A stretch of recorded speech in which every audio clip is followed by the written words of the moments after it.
What happens when a Texas rancher comes home only to have police show up because his neighbor swears he doesn't belong, only for everyone to find out he's the man who oversees every HOA in America? Lawrence Duvall didn't expect trouble that Friday afternoon. He had just flown back from Phoenix, where he'd been in meetings for 3 days, and all he wanted was to check on his ranch before settling in for the weekend. The late Texas sun stretched long across the land, painting the pasture in warm amber, the kind of view that usually quieted his thoughts. But this time, peace didn't last more than a few minutes. He parked his silver Ford truck at the gate, stepped out, and unlocked it with the same key his father had once used.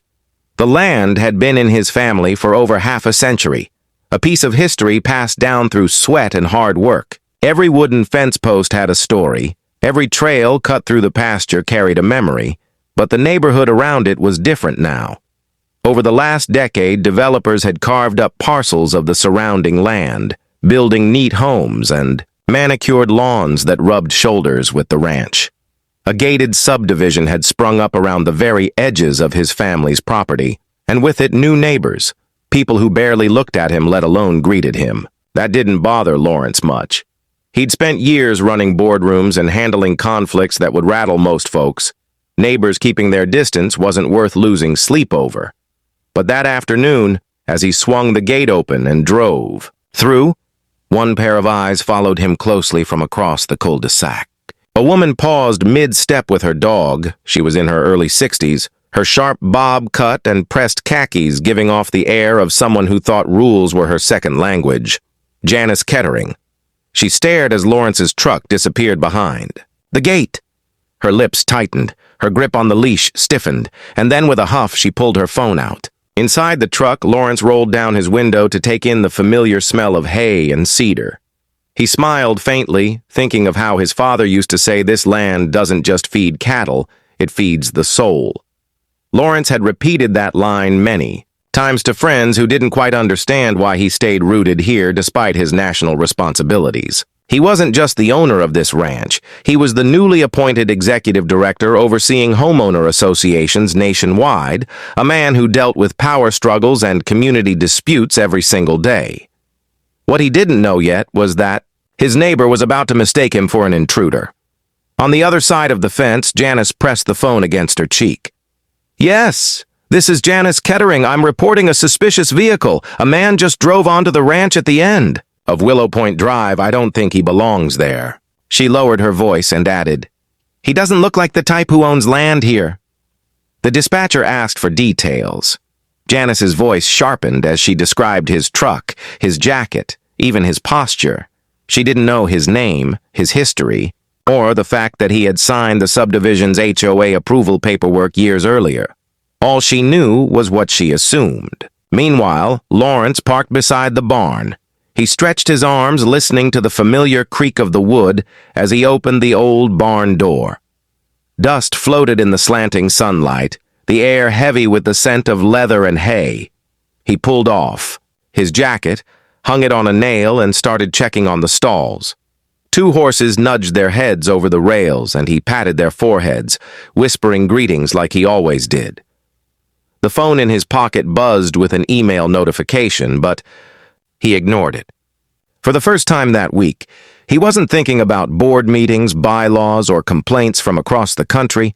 He was home, or at least he thought he was, because while Lawrence checked on the feed bins, Janice's voice carried across the phone line once more.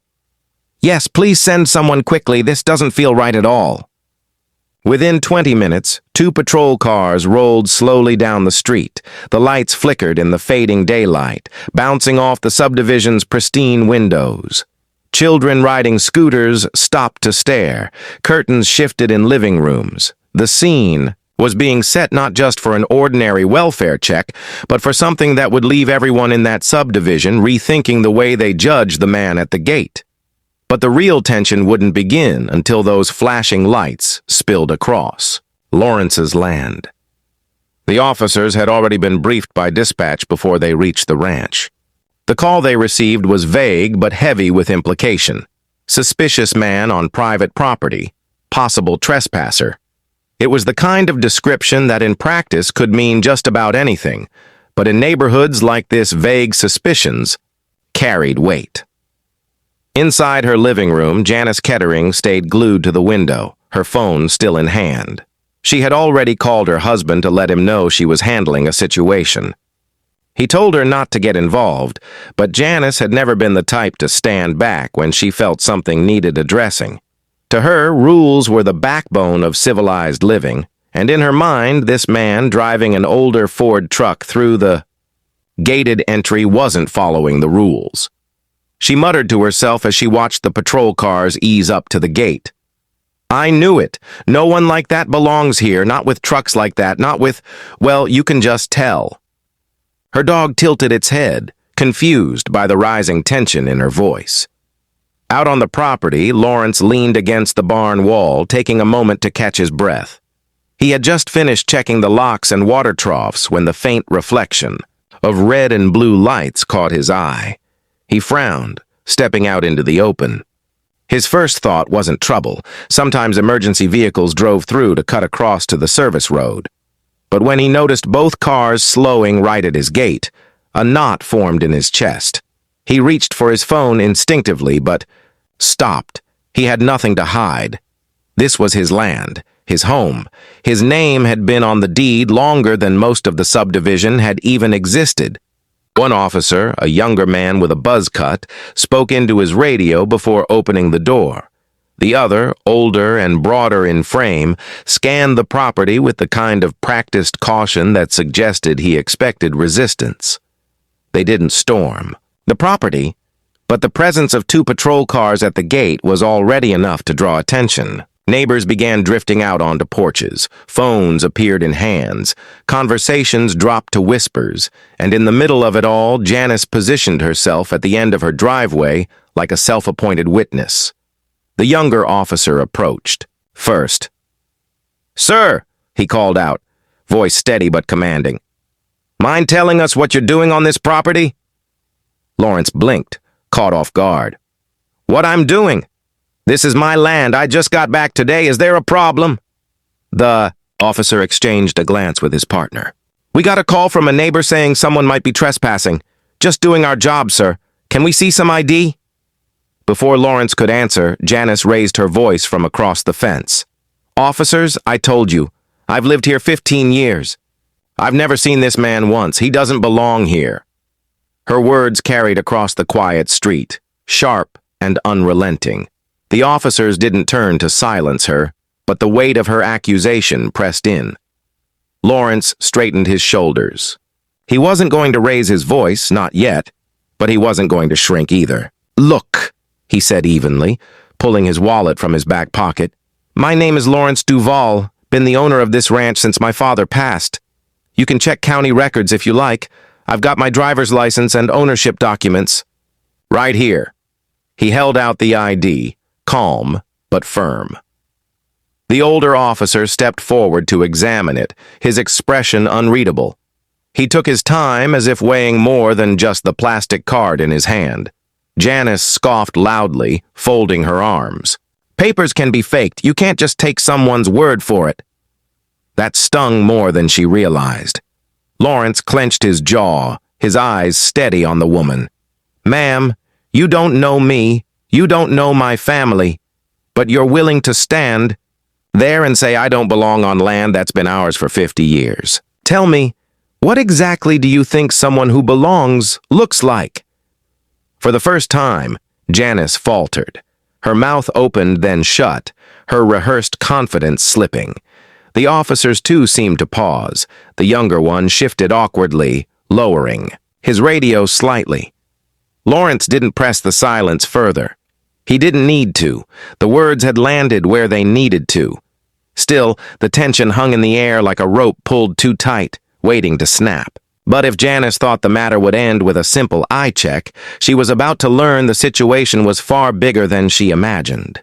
The gravel crunched under the weight of the patrol cars as both officers eased further onto the property. The younger one, Officer Bradley, kept his hand near his holster, not drawing it but resting there in a way that suggested he wasn't fully sure what he'd find. The older officer, Sergeant Holt, carried himself with slower, steadier movements. His eyes didn't leave Lawrence. Lawrence stood tall, his boots planted firmly in the dirt. He wasn't about to show nerves. Still, there was a heaviness in the air, the kind that comes when you realize you're suddenly the center of a story you didn't start. Mr. Duval, right? Sergeant Holt finally said, holding up the license. We need to clear something up. Dispatch told us a resident here reported suspicious activity, said you may not belong on this land. You understand why we had to come check. Lawrence's eyes flicked past the officer to Janice, who still lingered at the fence line like she was waiting for applause. Suspicious activity? Lawrence repeated slowly. That's what we're calling me unlocking my own gate and feeding. My horses? The sergeant didn't answer right away. The younger officer shifted his stance, more rigid now. Sir, we don't make the calls, we just respond. All we need is confirmation that this property is yours. You've already got it in your hands, Lawrence replied, nodding toward the license. That address matches the deed. This barn, that pasture, every acre is mine. My father worked this land until the day he passed. I carried it after him. What more do you need? Janice's voice sliced through the exchange. Officers, don't be fooled. Anyone can say they own land. I've never seen this man once in 15 years. Do you mean to tell me someone owns acres of prime property and just disappears? Doesn't add up. Lawrence exhaled sharply, disbelief flashing across his face. Disappear? Lady, I travel. I work across the country. That doesn't erase 50 years of family ownership. He turned back to the officers. You see what this is, don't you? She didn't call you because someone broke in. She called because I came back. The younger officer's jaw tightened. The sergeant, however, studied Lawrence with a look that suggested he understood more than he let on. Still, procedure was procedure. Do you have proof of ownership on you, sir? Paperwork, deed, tax bill, anything like that? Lawrence raised an eyebrow. You mean aside from the fact that my name is on the county's official database? You want me to carry property records every time I walk into my own barn? His voice didn't rise, but the weight behind it was unmistakable. The officers said nothing. The silence stretched too long, broken only when Janice piped up again. See, he doesn't have it. He's bluffing. Lawrence turned his full attention to her then, stepping closer to the fence. His voice was calm, steady, and aimed directly at her. Bluffing? You think a man in his 50s, standing on the land he's tended since he was a boy, is bluffing about who he is? Tell me, Mrs. Kettering, what kind of neighbor decides a person doesn't belong before even knowing their name? Her mouth opened to fire back, but for once words didn't come so easily. The crowd of neighbors gathering behind her didn't help, either. A few had their phones raised, recording. Others whispered, torn between siding with Janice's certainty and the unease of realizing they might be watching a mistake play out in real time. Sergeant Holt finally broke the silence. Mr. Duval, I'm not saying you need to carry documents everywhere you go, but for the sake of clearing this call, if you've got anything, utility bill, property record, something with your name tied to this address, we can put this to bed right now. Lawrence sighed, pulling his truck keys from his pocket. Fine. Give me a minute. He walked toward the cab of his truck, every eye following him, the barn door creaking shut behind him. Inside the truck, he reached into the glove compartment where he kept a folder of documents for situations just like this. Insurance papers, tax statements, ranch supply invoices. He didn't keep them there out of paranoia. He kept them because experience had taught him moments like this weren't rare. He stepped back toward the officers holding out the folder. His movements were deliberate, his gaze never leaving theirs. Here, every bit of proof you'll ever need, though I shouldn't. Have to provide this just to stand on my own land. Sergeant Holt flipped through the papers slowly, nodding. The younger officer leaned over to glance, his posture softening slightly. The truth was in black and white, stamped and signed by the county itself. Lawrence crossed his arms, his voice steady but sharper now. "So, officers, are we done here, or do I need to keep proving myself while my neighbor insults me in front of the entire subdivision?" The sergeant closed the folder, his eyes lifting to meet Lawrence's. There was no mistaking it now. The man standing before them belonged here. But Janice wasn't ready to let the matter die, and her next words would push the entire encounter to a breaking point. Janice's face was turning red. Her jaw worked as if she were chewing over words she knew wouldn't land well, but felt too self-righteous to hold back. The moment Sergeant Holt handed the documents back to Lawrence, she barked out, "Papers can be doctored. I don't care what he shows you. This doesn't feel right. No one in this community has ever seen him before. Why now?" Lawrence pivoted toward her slowly, his boots pressing into the dirt with a measured patience. He didn't raise his voice, but each word cut through the air sharp enough to stop a few whispers among the neighbors. "Why now? Because I travel, because my work takes me out of state for days at a time, and because I don't feel the need to knock on your door to validate my existence every time I come home." The younger Officer Bradley cleared his throat. "Mrs. Kettering, the documentation checks out. His name, the address, tax records all match. He has every right to be here." Janice didn't budge. "Well, I want to know what kind of work keeps a man gone so long that his neighbors don't. Know him?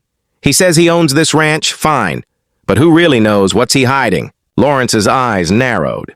He wasn't angry yet, but the weight of years of moments like this pressed behind his stare. "You want to know what I do?" he asked evenly. "I manage homeowner associations across the country. Every single rule you've ever complained about, every covenant you've cited, I oversee them. When people say they don't like HOAs, I'm the one they're really talking about. Surprised to find out your neighbor is the man who signs off on the very bylaws you live under?" Gasps rippled through the small crowd. A few neighbors exchanged glances, suddenly aware this wasn't just some landowner. Lawrence wasn't exaggerating. His name carried authority in the world of homeowner associations, a world Janice thought.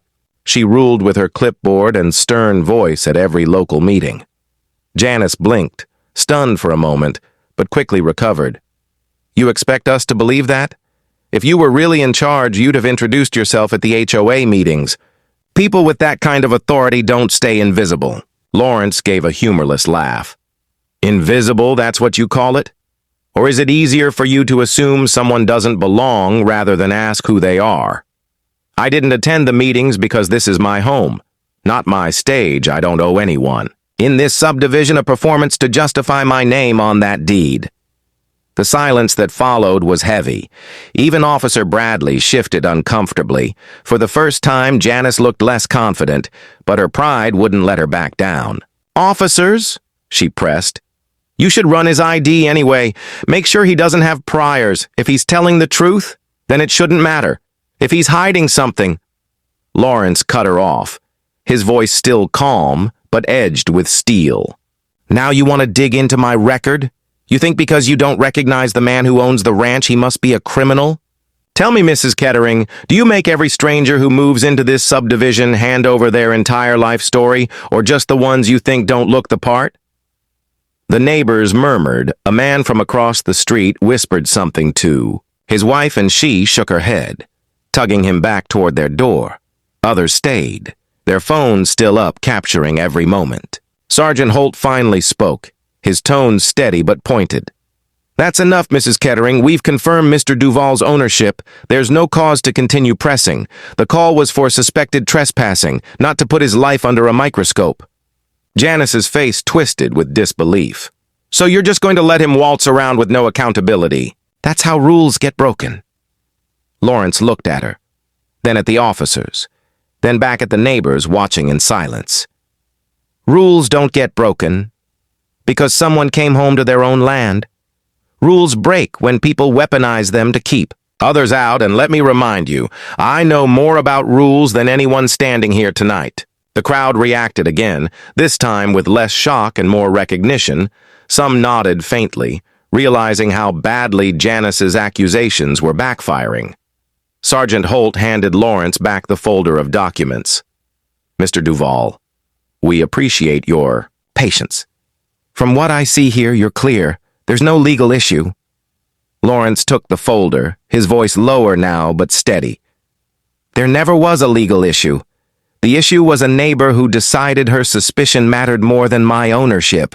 For the first time since the confrontation began, Janice stepped back, her dog tugging at the leash as if it sensed the tension better than she did, but she wasn't finished, not yet, because instead of letting the truth settle, Janice was about to push further, desperate to protect her pride, and that choice would only make the fallout worse.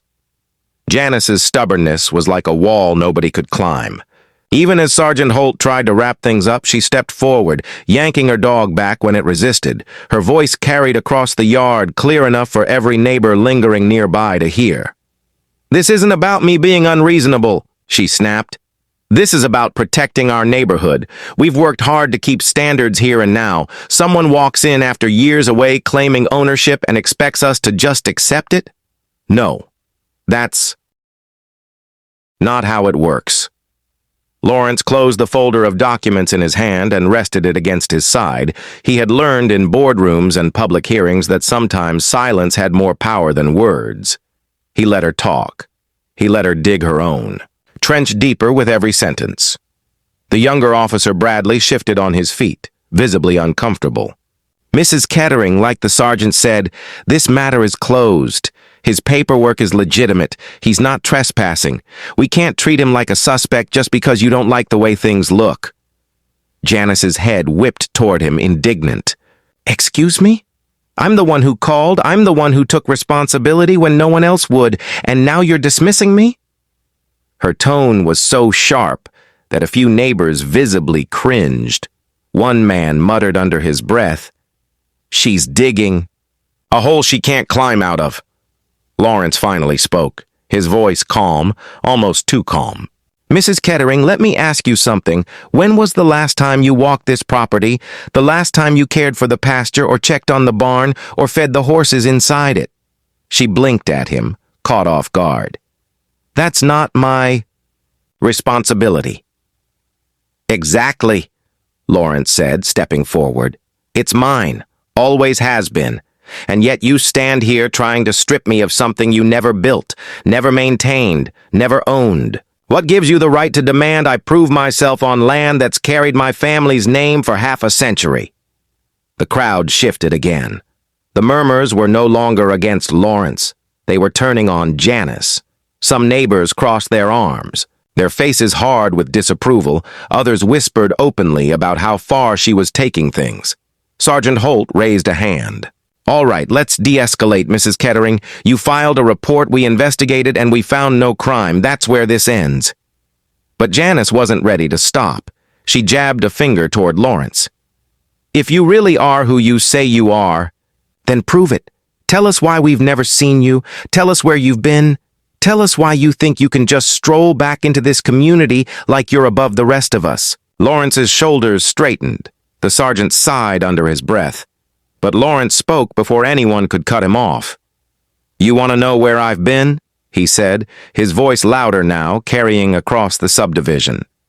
"I've been in Phoenix, in Dallas, in Sacramento, handling meetings and disputes you couldn't imagine. While you've been complaining about paint colors and lawn heights, I've been making decisions for thousands of communities across this country.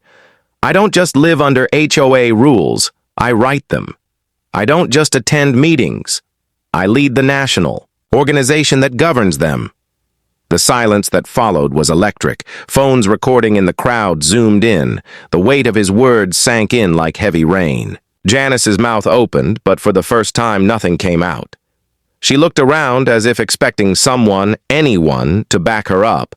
But the crowd had shifted. A few neighbors even nodded at Lawrence, whispers carrying fragments like, "He's serious," and "He really is in charge," and "She picked the wrong fight." Sergeant Holt raised his eyebrows, surprised. "You're the director?" Lawrence nodded once. "Executive director. Every HOA in the country reports up through my office. Every policy, every dispute, every complaint about weeds or mailboxes, I oversee it. So before you accuse me of not belonging, maybe consider that you've been living. Under rules I approved long before you ever dialed 911 tonight." The younger officer let out a low whistle under his breath. That's something. Janice, red-faced, tried to recover. Well, well, even if that's true, you should have made yourself known. That's just common courtesy. Lawrence gave a dry laugh. Courtesy? You called armed officers on me without even asking my name. You want courtesy, Mrs. Kettering? Courtesy starts with respect, and respect is the one thing you didn't show me tonight. The crowd reacted. Again, louder this time, some neighbors lowered their phones, shaking their heads at Janice. The balance of the confrontation had shifted entirely. Sergeant Holt straightened his stance. Mrs. Kettering, we've heard enough. You made your call, but this matter is closed. Mr. Duval has proven ownership beyond question. We're not dragging this any further. For the first time, Janice's face betrayed something new. Not just anger, but embarrassment. Her dog tugged at the leash again, and she yanked it back with more force than necessary. She didn't speak. She just stood there, her authority crumbling under the weight of her own choices. Lawrence turned toward the officers. Are we done here? Holt nodded. We're done. But while the officers were satisfied, the neighbors weren't finished processing what they'd just witnessed, and the fallout was about to spill into the entire community. The crowd along Willow Point Drive wasn't dispersing the way it usually did after a call like this. Normally, when patrol cars left, people went back inside muttering about, "What a mess," or "Better safe than sorry," but not tonight.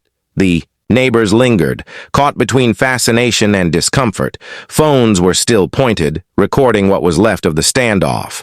Lawrence stood near the barn, the papers still in his hand, while Janice shifted nervously at the curb, her shoulders hunched, her jaw clenched, but her eyes darted from one neighbor to the next, searching for someone to back her up. She found none. A woman from 3 houses down, tall with silver hair pulled into a bun, finally broke the silence. "Janice," she called across the road, "maybe you ought to leave it alone. He's right. This land's been Duval property longer than any of us have lived here." Janice snapped back. "How would you know? You don't have proof either." The woman shook her head. "I've lived in this county for 30 years. Everybody knows the Duval Ranch. Your fight's with your own assumptions, not with him." That simple statement hung in the air heavier than the flashing lights that had just shut off. Neighbors whispered louder now, the balance of the moment shifting further toward Lawrence. Officer Bradley leaned toward his sergeant, voice low but audible. "You realize this is all on video, right? If this goes online, it's going to be ugly." Holt gave a weary nod. "Yeah, ugly for her, not for him." Lawrence finally turned to face the small crowd. He wasn't trying to grandstand, but something in him knew this was bigger than a private dispute now. The humiliation Janice had tried to pin on him had flipped back in her direction, and people were watching. "You all want the truth?" he said, raising his voice just enough to carry across the fence line. "Here it is. My name is Lawrence Duval. This land has been in my family for over 50 years. My father worked this soil until his hands were calloused and his back was bent. When he passed, it came to me. I've been away because my job takes me across the country. I'm not hiding, I'm not trespassing, I'm living on what's mine." He paused, scanning the faces before him. Nobody moved. Even Janice stayed frozen, her eyes wide as if she'd never expected him to speak so openly. "And since Mrs. Kettering brought it up," he continued, "let me make something else clear. I'm not just any property owner, I'm the executive director of the National Homeowners Association Board. Every HOA across the United States answers. Up the chain I oversee, that means the same rules Mrs. Kettering throws around in this neighborhood, they're approved by my office. So if she thought she could shame me tonight, all she's done is embarrass herself in front of her neighbors and the very system she claims to defend." A ripple of reactions spread through the crowd. Someone whistled softly. A man chuckled under his breath. Another whispered, "That explains a lot." Janice's cheeks flushed crimson. "That doesn't excuse—" she began, but Lawrence cut her off, his tone firm but not cruel. "No, it doesn't excuse you. You made a call to the police because you assumed I didn't belong, not because you saw me breaking in. Not because you saw me stealing, just because I didn't look familiar to you. That assumption could have gone a lot worse if things had played out differently. Think about that the next time.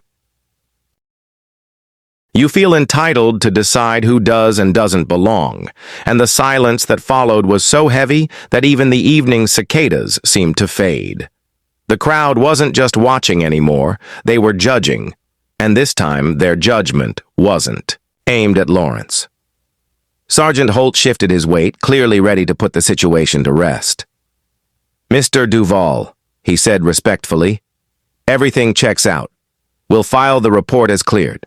Sorry for the disruption." Lawrence gave a small nod. "I appreciate that, but don't apologize to me. Save it for the next person who has to prove themselves on their own land."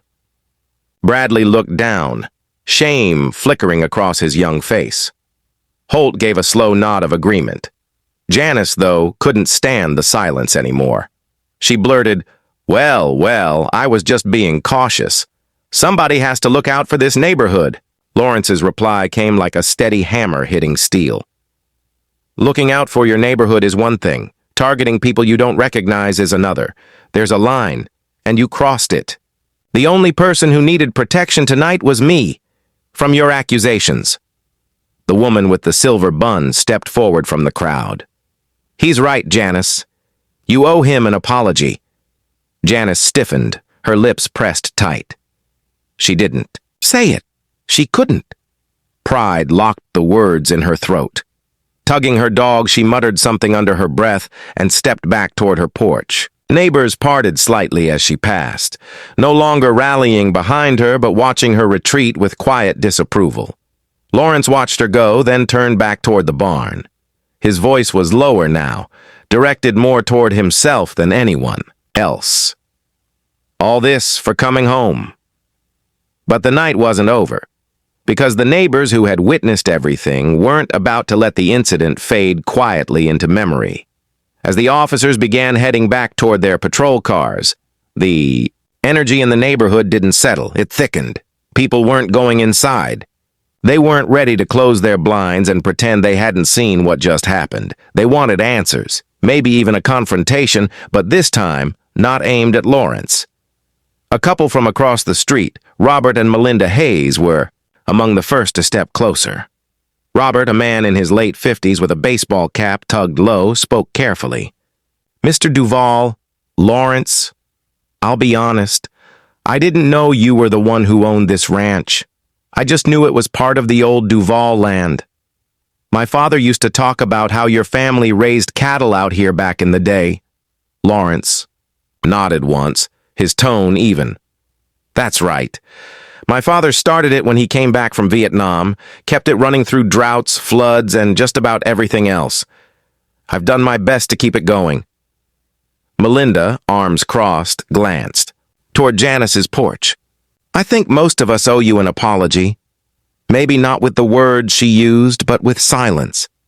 We saw you drive through that gate plenty of times before and just never said anything. Some folks whispered, nobody stepped forward to introduce themselves. That's on us." Lawrence tilted his head, acknowledging the honesty. "I don't need apologies. I just need neighbors who treat me like I belong here, because I do. I don't care about handshakes or barbecues, but I do care about respect." From a few feet away, Janice bristled. She stood stiffly at the edge of her porch, arms folded across her chest, her dog tugging against the leash, restless with the tension. Every word exchanged was another reminder that the spotlight wasn't on Lawrence anymore. It was on her. A younger neighbor, Chris Alvarez, raised his voice from the back of the crowd. "She calls the cops every other month. I swear half. The time it's someone walking their dog too close to her yard or kids playing basketball past sundown. But tonight was different. You don't call cops on a man at his own ranch." The murmur spread. Neighbors who had never spoken openly against Janice before were starting to. Their loyalty to her rule-keeper persona was fading. Lawrence didn't gloat. He simply leaned back against his truck, arms folded. "Now, she's not the only one. Lots of people around the country are quick to pick up a phone when they could just start with a question. Hey, sir, do you live here? That's all it would have taken, but suspicion was easier. Janice's voice finally cracked through the whispers. Don't make me the villain here. I was protecting my community. This time, it wasn't Lawrence who answered her.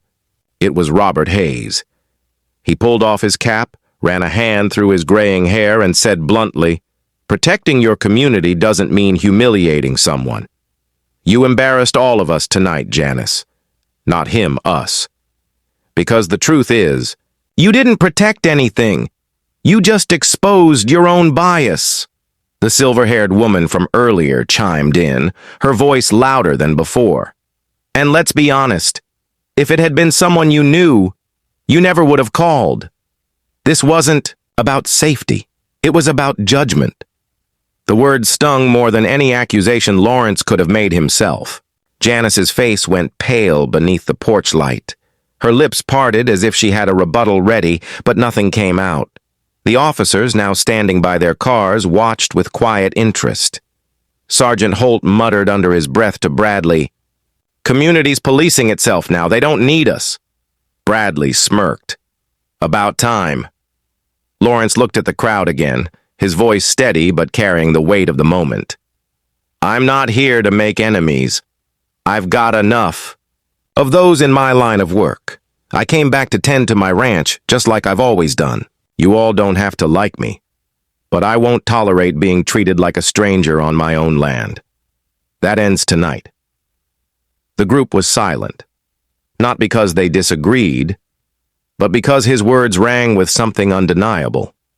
For many, it was the first time they'd heard him speak beyond a passing hello, and it was the first time they realized how wrong it had been to ignore him all these years. Janice, sensing the crowd wasn't going to defend her, tugged her dog toward the door. But before stepping inside, she turned sharply, her voice shaking with frustration. Don't think this changes everything. Respect isn't earned in one night. Lawrence didn't miss a beat. You're right, he replied. Respect is earned over years, which is why you should have realized my family already earned it, long before you moved here. Her door slammed shut, the sound echoing across the subdivision like the closing act of a scene nobody wanted to watch, but everybody needed to. Neighbors lingered, trading looks, murmuring under their breath. For the first time, it wasn't Lawrence. They were whispering about. It was Janice. But while the neighbors had plenty to say among themselves, the officers weren't leaving just yet. They had their own words for Lawrence once the crowd thinned out. By the time most of the neighbors had slipped back into their homes, the air outside had cooled, but the tension still clung like humidity. Porch lights flickered on, doors shut, curtains were tugged closed. Only a handful of people lingered in quiet clusters, still whispering about what they had just witnessed. Lawrence leaned against the side of his truck, his arms folded, watching the officers pack up. Sergeant Holt closed his notebook, giving one last glance toward Janice's porch, where the blinds had just snapped shut. Then he walked back over, his boots heavy against the gravel. Officer Bradley trailed behind him a little slower, like he wasn't sure if he should speak at all. Mr. Duval, Holt began, his voice lower now that the crowd was gone. I want to say this directly. You handled yourself better than most folks would have. Cooler head than I've seen in situations like this. Lawrence gave a short nod. I've had practice. When you spend years sitting in HOA meetings, listening to people argue over mailbox colors, you learn patience.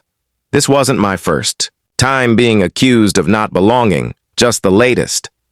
Bradley winced, shifting on his heels. Look, I know you don't owe me anything, but I'm sorry for how it played out. We're trained to respond to calls fast, but that doesn't excuse treating you like you were guilty from the start. Lawrence studied the young officer. His apology seemed genuine, his eyes darting between the ground and Lawrence's face, nervous but honest. You're young, Lawrence said finally. You've still got time to learn. Just remember what happened here before you put weight on the next vague call. Ask yourself, am I responding to a crime or am I responding to someone's assumptions? There's a difference. Bradley nodded quickly. Yes, sir. You're right. Sergeant. Holt crossed his arms. He was older, worn by decades of late-night calls and disputes that never made headlines. I've been doing this 30 years. I can tell when a caller's fear comes from something real, and when it comes from prejudice they don't want to name. Didn't take me long to see which one this was. But we still have to show up, you know? Can't just ignore a call? I understand that, Lawrence replied, his voice measured. What I don't understand is why I'm the one who has to prove myself on land my family has worked for generations. That part will never sit right. The sergeant sighed. It shouldn't happen, but it does. And it will again, unless more people start calling it out like you did tonight. You weren't just defending yourself. You made that whole crowd think. Even my rookie here. Bradley glanced down, a little embarrassed, but smiled faintly. He's not wrong. I'll be thinking about this one a long time. Lawrence shifted, running a hand across the folder still tucked under his arm. What you saw tonight is what I deal with in boardrooms, on calls, in hearings. People who think rules are weapons to use against others. I spent my career reminding them, rules are supposed to build communities, not tear them apart. Tonight wasn't different, just more personal. For a long moment, the three men stood quietly, the cicadas finally filling the silence the crowd had left behind. Holt finally broke it. You don't owe me your time, but I'd like to come by again sometime, off duty, not as a cop, just as a neighbor. I'd like to hear more about your father's ranch. Seems like the kind of history worth knowing. Lawrence's expression softened slightly. History only matters if people are willing to listen. You're welcome to come by. Maybe you'll understand why I don't take kindly to someone trying to write me out of my own story. Holt gave a respectful nod, then turned back toward the patrol cars. Bradley lingered a moment longer, then added quietly, Mr. Duvall, for what it's worth, I think you taught this whole street more in an hour than half the HOA meetings ever could. Lawrence chuckled lightly at that, shaking his head. Funny thing, officer, most people hate HOA meetings, but tonight everyone got one they'll remember. Bradley smiled faintly, gave a small wave, and followed his sergeant back to the car. The engine started, headlights sweeping across the dirt drive before fading as they turned back toward the subdivision. Lawrence stood there alone again, the barn looming quiet behind him. The horses shifted softly in their stalls. He exhaled, long, the tension finally draining from his shoulders.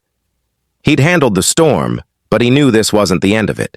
Neighbors talk, stories spread, and by morning his name would be on every tongue inside that gated community. But while the officers had left satisfied, the subdivision itself wasn't ready to move on, and the reckoning among neighbors was only just beginning. The following evening, the subdivision's clubhouse, usually reserved for birthday parties and HOA gatherings, was filled with an energy it hadn't seen in years. Word had spread quickly. Videos from the night before had already made their way across group chats, and everyone had an opinion. Some were embarrassed, others were angry, and a few were simply curious to see if Janice would show her face. She did. Janice sat in the front row with her arms crossed tightly over her chest, lips pressed into a thin line. The same air of authority she usually carried was cracked now, but she refused to show weakness. In her mind, the neighborhood had misjudged her. She was determined to remind them why she was always the loudest voice at HOA meetings. Lawrence wasn't planning to attend. After all, he hadn't been invited, but as the noise carried across the street and a couple of neighbors personally stopped by his ranch to say, "You should be there," he realized avoiding it would only give Janice the stage again. So he walked into the room 20 minutes late, boots still dusty from working the barn, and the chatter dimmed the moment he appeared. All eyes shifted. Some neighbors looked relieved. Others leaned forward, eager to see what would happen next. Janice's face tightened. The HOA president, an older man named Walter Klein, cleared his throat. "Thank you all for coming. I think we all know why we're here. There was an incident last night that has stirred up this community more than anything in recent memory. Before this room breaks into finger-pointing, I'd like to give both sides a chance to speak." Janice was on her feet before he finished. "I don't need to explain myself," she declared, her voice louder than necessary. "I did what any responsible neighbor would do. I saw someone I didn't recognize on private land, and I called the police. That's it. That's my job as a resident who cares about safety." Several neighbors groaned quietly. A woman near the back muttered, "That's not what happened." Walter tried to calm the room. "Janice, thank you. Mr. Duval, would you like to respond?" Lawrence didn't move right away. He looked around the room, scanning the faces before finally stepping forward. He didn't raise his voice. He didn't need to. "I'm not here to argue with Mrs. Kettering," he began, his tone steady. "What happened last night speaks for itself. I drove through the gate of my own ranch. Within minutes, police were on my property. And why? Because a neighbor decided I didn't look like I belonged. That's not safety. That's suspicion. And there's a big difference." Murmurs rippled across the room. Someone whispered, "He's right," while another neighbor shifted uncomfortably in their chair. Lawrence continued, "I showed proof. I showed respect. But that wasn't enough. Because the truth is, some people will never be satisfied until you prove yourself again and again, no matter how many times your name's already on the deed. That's not protecting a community. That's tearing one apart." Janice shot up again, unable to stay silent. "You're twisting this! If you'd bothered to attend a single HOA meeting, if you'd made yourself known, this wouldn't have happened. You hid from us." Lawrence's eyes fixed on her. "I didn't hide. I worked. I traveled. I provided for my family and kept this ranch alive. My responsibility isn't to satisfy your curiosity, it's to maintain what my father built. And whether you like it or not, I'm also the person who oversees every HOA in this country. The very system you claim to defend answers to me. You think I don't understand community? Community is my life's work. But community only works when people lead with respect, not suspicion." The room erupted. Some neighbors clapped softly, others raised their voices in agreement. Robert Hayes stood up. "He's right. We've all let Janice run these meetings like she's the sheriff of the subdivision. Last night showed us how far it's gone. That wasn't about rules. That was about pride." Janice's face flushed. "You're all turning against me because of one mistake," Walter Klein finally interjected, raising his hands. "Enough. This isn't about tearing each other down. It's about learning. What happened last night reflects poorly on all of us, not just Janice. We should have known Mr. Duval better. We should have made the effort. That's what community means." Silence followed his words. Even Janice couldn't immediately argue back. Lawrence glanced around the room, then said quietly, "I don't need apologies. I don't need sympathy. I need neighbors who recognize that respect isn't something you give selectively. If you're willing to give it to one person, you owe it to everyone." For once, nobody disagreed. Heads nodded. Conversations hushed. Janice sank slowly back into her chair, her authority slipping further with every passing second. But the true weight of the night wasn't just in Janice's humiliation. It was in the lesson that spread across that room, one that would stick with the entire neighborhood long after the meeting ended. When the meeting wrapped up, people lingered in the clubhouse longer than usual. Some walked over to Lawrence, offering handshakes and quiet words that carried more sincerity than small talk ever could. A few admitted they'd been guilty of ignoring him for years, letting Janice's voice drown out their own silence. Others simply said, "Glad you're here," before heading home. Janice slipped out quickly, her dog tugging her toward the exit, but the sting of the night clung to her like a shadow. She didn't say another word, didn't dare look Lawrence in the eye. Pride kept her back stiff, but her retreat was enough. Proof that the weight of her actions had finally caught up to her. Lawrence didn't celebrate. He didn't feel victorious. What happened hadn't been a win. It was a reminder, a heavy one, that prejudice rarely announces itself with honesty. It hides in suspicion, in whispers, in assumptions dressed up as concern for the community. And until people called it out, it would keep surfacing over and over. Later that evening, Lawrence walked the length of his ranch. The night was still. The barn lights glowed faintly. The horses shifted softly in their stalls. The land stretched out under a quiet sky, just as it had when his father worked it years ago. He paused by the gate, the same one Janice had watched him pass through with suspicion the day before. He leaned against the fence and let the weight of the day settle. The officer's words replayed in his mind, the neighbor's murmurs, the silence that followed his own. All of it swirled together into one truth he couldn't ignore: respect. That was what it boiled down to. Not rules, not titles, not paperwork. Respect. It cost nothing, but its absence could cost someone everything. His phone buzzed with a new email, another HOA matter waiting for him miles away in a different state, but he let it sit. Tonight,